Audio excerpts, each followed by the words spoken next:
তো আজকে কি আজকে নবমী আর আজ যাচ্ছি খড়গপুর। তো চলো তাহলে আজকের প্যান্ডেল খড়গপুরের প্যান্ডেলগুলো দেখাবো আর তোমাদের সাথে সেটা শেয়ার করব।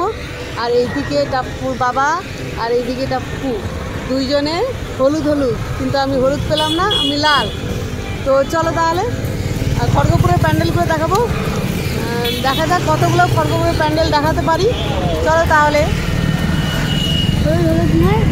আজ নবমীতে এতটা মেঘ করেছে, কিন্তু আজ নবমীতে প্রচুর মেঘ করেছে, আকাশে প্রচুর মেঘ, তবুও কিন্তু চারিদিকটা ভিড়। হ্যাঁ নাকি দেখো, প্রচুর ভিড়, দলে দলে সবাই যাচ্ছে ঠাকুর দেখতে। আজকে খড়গপুরে যে এতটা ভিড় হবে বুঝতে পারিনি, কিন্তু যাই হোক ঠাকুর তো দেখবোই। খড়গপুরের ঠাকুর প্রথম প্যান্ডেল খড়গপুরের ব্যাঙের ছাতা দিয়ে আরম্ভ করছে। আর দেখি টাপ্পু কতটা খুশি হয় ব্যাং দেখি। কিরে ব্যাং তোর বন্ধু, চলো চলো চলো, ব্যাঙের বন্ধু।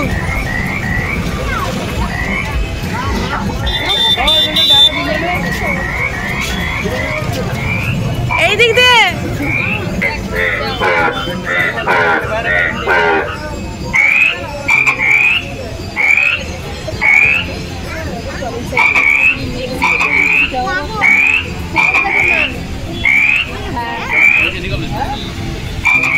ইন্দাতে প্যান্ডেল দেখেই সোজা চলে এসেছি, একদম সোজা তাড়াতাড়ি করে চলে এসেছি ফাঁকা পেয়ে বারোবেটিয়ার দিকে।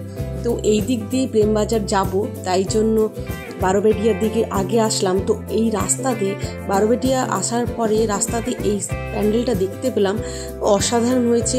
এই সিন্দুরের যে অপারেশনের যে প্যান্ডেলটা এইটা সম্পর্কে হয়েছে, তো তোমরা দেখতেই পাচ্ছ। তো চলো তাহলে ভেতরে ঢুকে দেখা যাক। ভেতরটা দেখো, খুব সুন্দর একটা অসাধারণ থিম নিয়ে এটা বানিয়েছে।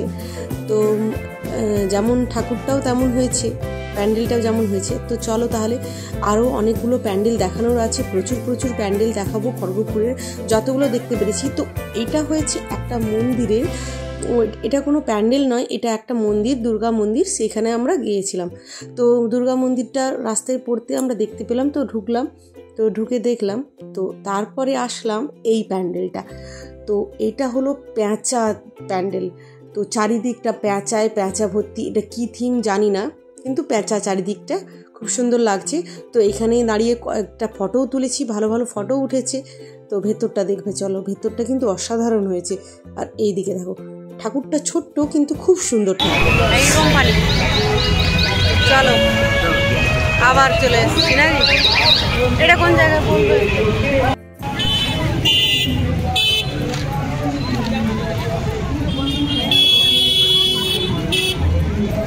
তো আমি কিন্তু একদমই খড়গপুরের জায়গার সম্বন্ধে একদম আইডিয়া নেই, কোন জায়গা কোনটা।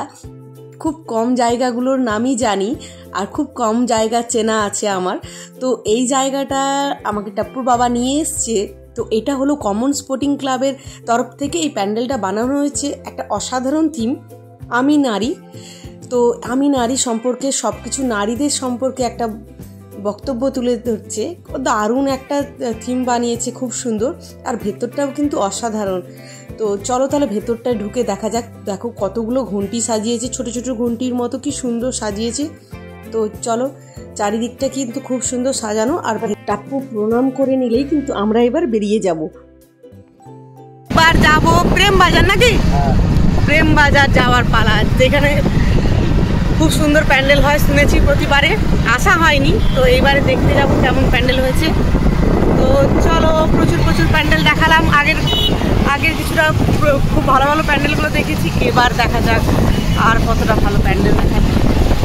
চলো, কি দারুণ লাগছে, কি দারুণ লাগছে, ব্রিজটা অসাধারণ, এত সুন্দর সাজে।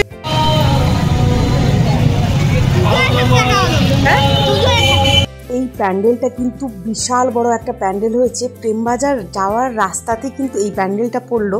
তো অসাধারণ একটা প্যান্ডেল। তো এইটা দেখেও আমরা নেমেছি, কিন্তু জায়গার নাম কিন্তু আমি জানি না একদমই। প্রেমবাজারে এসে কি সমস্যায় পড়লাম, এটা দেখো, প্রচুর ভিড়। প্রেমবাজারে আসলাম, কি কষ্টে যে আসলাম সে আমরাই জানি। প্রচুর ভিড় আছে নবমীর দিনে, এত ভিড় শেষ দিন তো বাপরে মারাত্মক ভিড়। যাই হোক করে প্রেমবাজার এসেছি, এবার প্যান্ডেলটা দেখবো, একটা আইসক্রিম খাবো, তারপরে যাব প্যান্ডেলে ঠাকুর দেখতে। চলো দেখি টাপ্পু কি আইসক্রিম নিয়েছো? Mango flavour. Mango flavour. তো চলো, প্রচুর গরমে ঘেমে যাই হোক করে ঢুকতে পেরেছি। তো চলো, আইসক্রিমটা ভালো, খুব সুন্দর। টাপ্পুকে ধরো, টাপ্পুকে ধরো। অবস্থাটা টাপ্পুকে দেখাই যাচ্ছে না, টাপ্পু কোথায় আছে? টাপ্পু কই? টাপ্পু জায়গা পড়ে গেছে, টাপ্পুকে দেখা যাচ্ছে। এইভাবে মা বাবার সাথে। টাপ্পু এইদিকে।